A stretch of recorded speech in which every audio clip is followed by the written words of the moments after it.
Welcome back, everybody, to another episode of Lunchtime. I am Noah Hiles. He is John Bozica. And John, we are on the letter L today. I'm ready to hand you a big old L. Dang. Here, you went there immediately. As we are, once again sitting in John's sauna of a vehicle.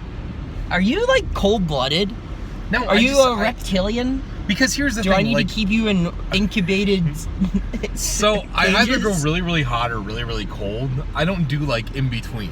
And I don't ever take it off either. Like, that's part of my problem. I probably need to do that from time to time, but... See, Alright. I normally will have it hot and my car low. It's because I think I have bad circulation. My feet are just cold 95% of the day. Yeah, that's circulation. Yeah, and if you think I'm going to see a doctor for that, you must not know my last name. Ain't no way that's Us Hiles men, we don't go unless a limb is falling off. Which came close one time, high school chest football. pain, left arm pain. Yeah, well, it's indigestion. So, like, a month ago, like, semi-early in this whole quarantine stuff, I went for a run, and my left arm, like, when it was done, like, I lifted beforehand, but it was just my left bicep, and it was hurting while I was running. And I'm like, am I having a heart attack? And then, as I finished my run, it started hurting more. And so I'm, like, sitting on the floor of my apartment. I'm like, am I having a heart attack? But then it lasted for like an hour, and I'm like, okay, if I am, like, can we just get this over with, please? Like, I think we've all been at that point. like, though. kill me! If it's gonna happen, just happen. But then I read, like, it was like nerve pain from my neck. Like, they say, like, well, because that was before I had my desk chair. I was just using, like, a metal folding chair. Okay. And, like, my neck was killing me, and they're like, sometimes your neck pain from your nerves will, like, leak in, like, it'll start to, like, cause pain in your, like, arms.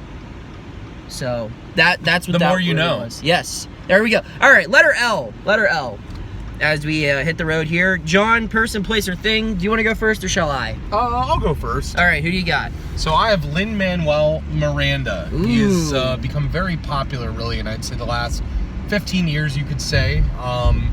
Really, 15? I would even say 10. He got popular when he had In the Heights, which was like in 2005. Okay. So big on the Broadway scene.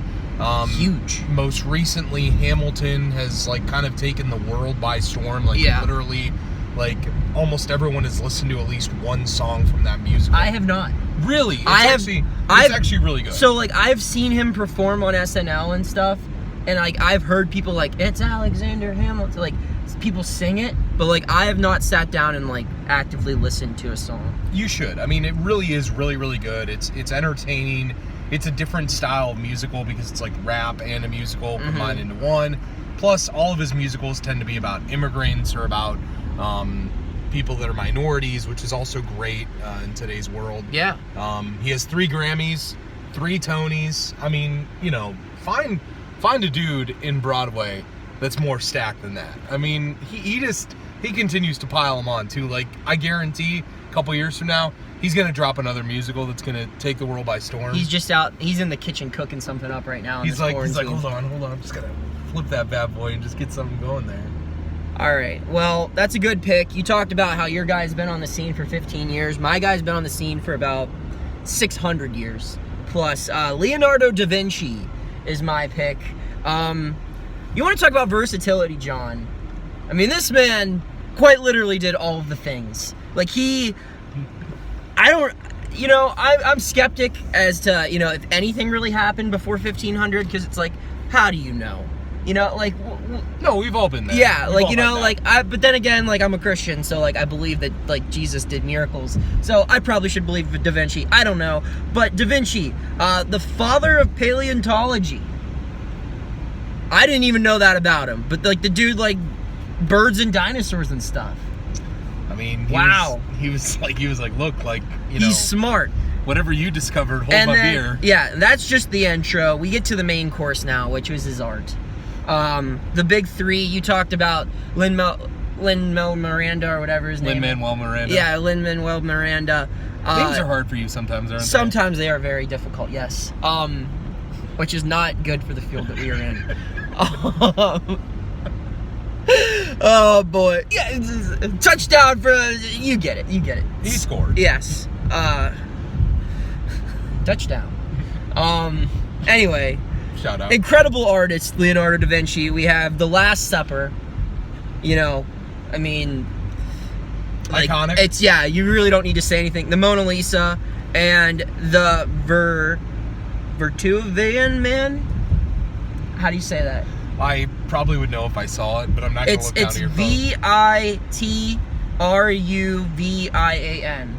It's the man who he's like in a circle, and it's like, By the Vitruvian Man. yeah, the Vitruvian Man, and he's in a circle, and like his arms are down by his side, and then he has two more arms that are like expanding his wingspan, and then his legs are Okay, down. yeah, It's like I that, know what you're saying. and like I'm pretty sure that, like, I never saw the Da Vinci Code, but I'm pretty sure that was like a big part of the Da Vinci Code. I saw that movie, but I like didn't really like pay attention to it, so Yeah. it just seemed like Tom Hanks just kind of like waxing poetic for 2 hours. Hey, what are you gonna do? But then you have those paintings and artwork, which are obviously iconic, and then to top everything off, he had philosophy, he had a whole bunch of stuff, but his technological ingenuity was like well beyond its time. They give him credit for pretty much drawing up blueprints for the first ever parachute, helicopter, and tank. And again, this man died in 1519. So, like, it's pretty much no different than me just being like, yeah, look at this. It's a laser that flies in space, and it's like a horse, and people were probably like, yeah, that's great, Leonardo.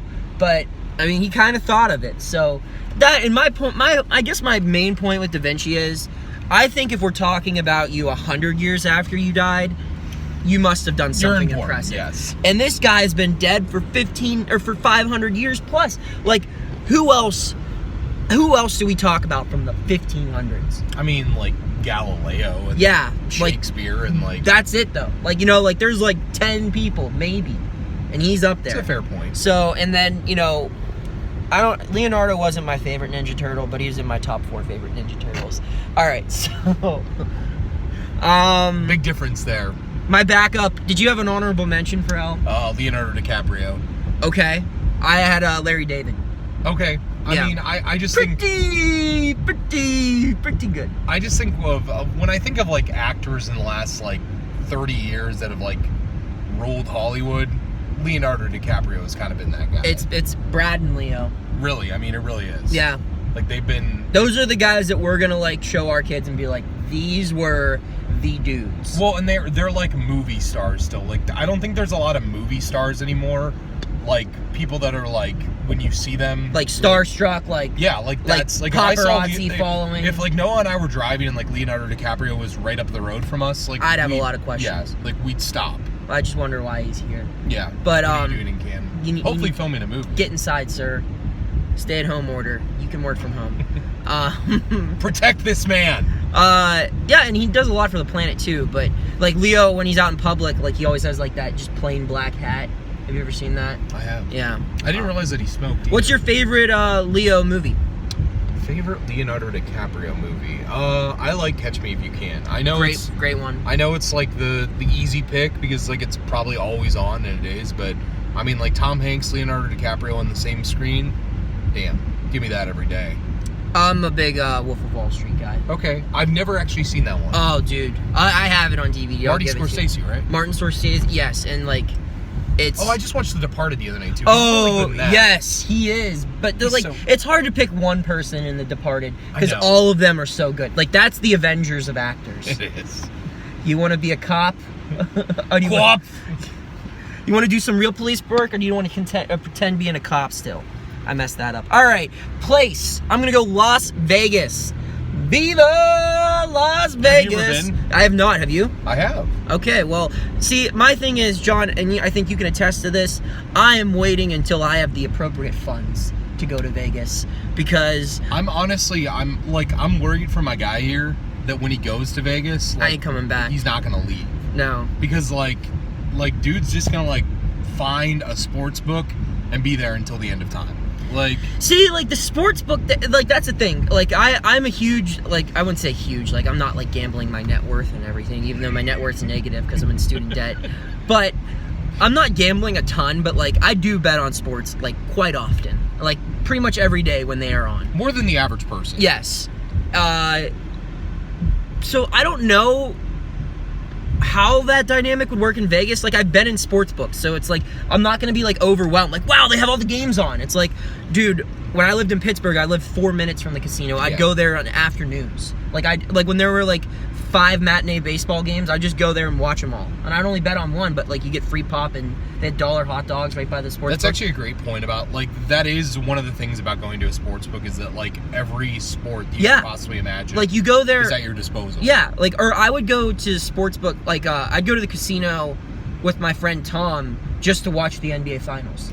So We would just watch like Warriors Raptors just to be around like people who had 10 grand. However, I will say, if I go to Vegas, Noah Hiles is always a victim of the moment, for better or for worse. And if I'm in Vegas, I'm definitely going to be stepping up my unit size that I'm putting down on games. I'm gonna be like, I can bet $15 on a game whenever. I can do that. Like that's living room gambling right there. So, but Vegas. So I was there during a great time. My buddy and I, in college, we both applied for this broadcasting award, and we got to go to Vegas for it, which was awesome. But when we went, the March national Madness. championship was going on. So we were there the night of that. We picked a casino. We sat there. I couldn't gamble at the time, but he could. So we put together like $20 and we put it on the game. It was UConn versus Butler, and we won because we took UConn. UConn Butler. It was funny though. Was that Kemba?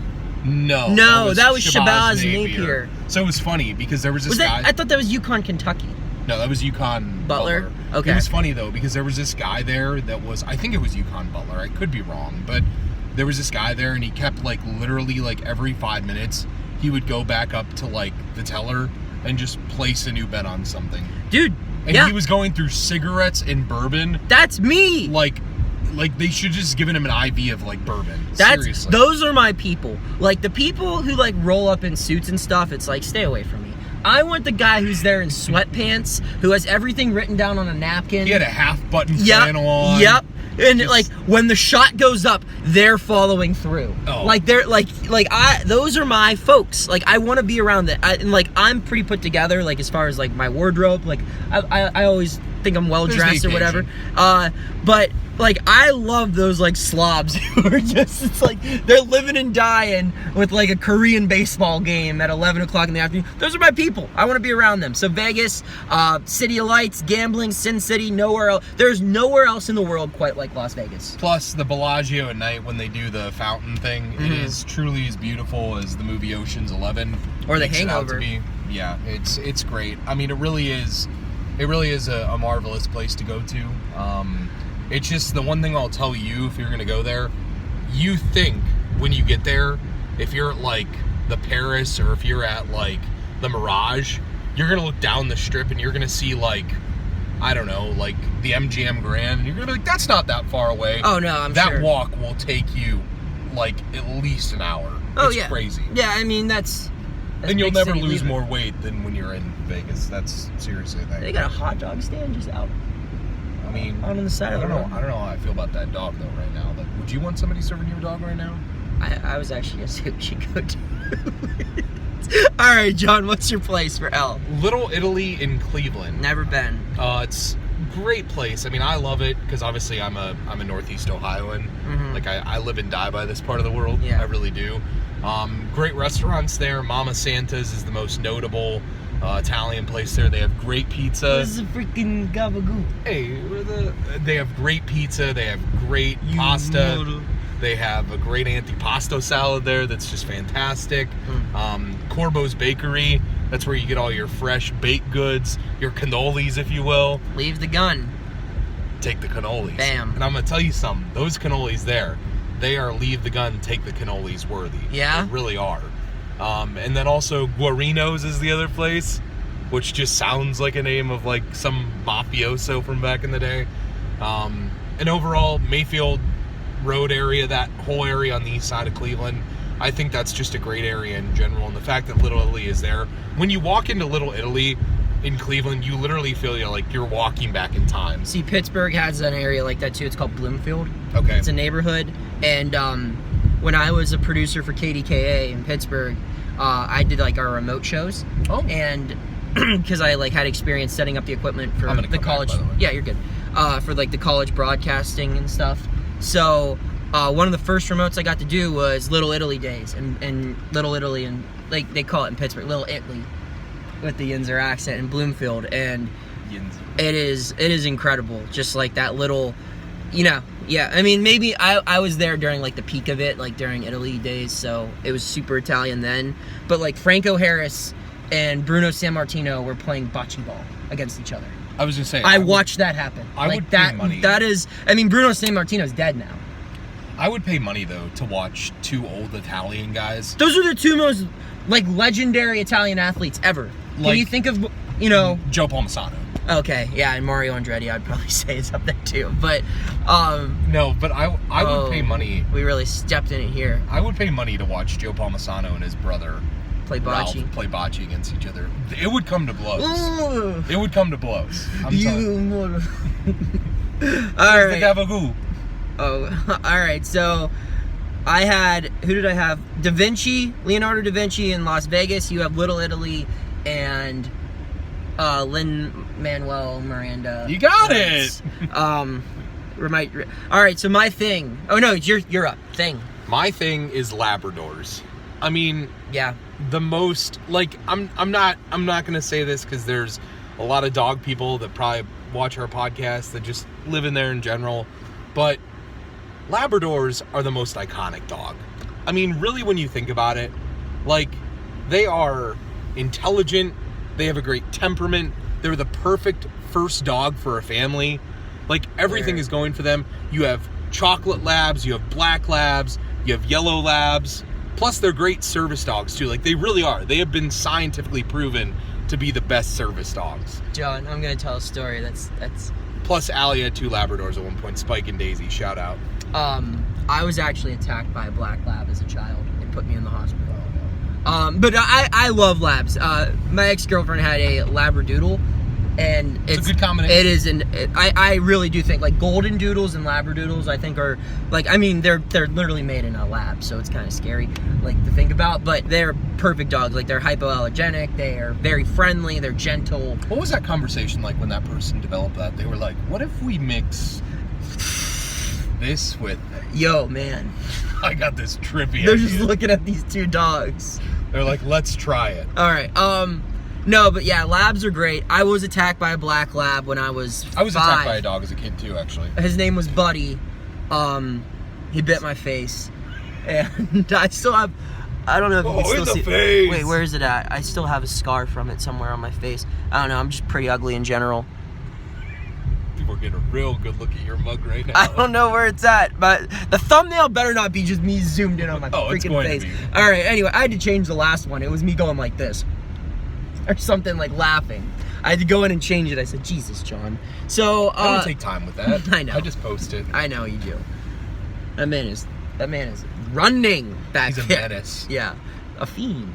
The mook. People have no idea. All right, so my thing is laughter, and if you know me, you know that I am a big laughter guy. I like making people laugh. Funny how? Funny like a clown? Do I amuse you? No, but I think laughter. There are certain situations where laughter is not acceptable, and for the most part, I right don't. now. No, but I would argue that laughter, it's not a permanent cure, but it's a temporary fix that is needed for many situations. I would agree with that. I think a good laugh during a bad time, good time, like, I think some of the best memories I have in my life, and that goes for pretty much everyone, is when I was laughing with my friends or family. I would agree with that. And so like, for me personally, like, my whole personality is based off of, and this is gone back, like, you talked to my parents, like, since I was a baby. Like, any chance I could get to make someone laugh, I'd probably do it. I've always been the same way. And, sometimes that got me in trouble as a kid. Sometimes, it got me in trouble with my parents, make my friends laugh, but my parents weren't laughing. But overall, I think that's laughter, and just, like, understanding the importance of laughter, and, appreciating laughter and what humor can do, and especially times like now. Like, it's important to be able to laugh still. Like, we're in serious times, but every now and then, there's some funny jokes. You can laugh at some stuff and just smile. It'll all be all right. I think this was a good episode. It was. Kind of uplifting at the end. It too. sure was. And you know what makes me want to, laugh and excitement? We have sports tomorrow, the NFL draft. That's right. Yes, sir. And so the next time you see these two beautiful faces, and wherever my dog Scar is, whenever you see us again, sports will be happening. So we'll see you then on lunchtime.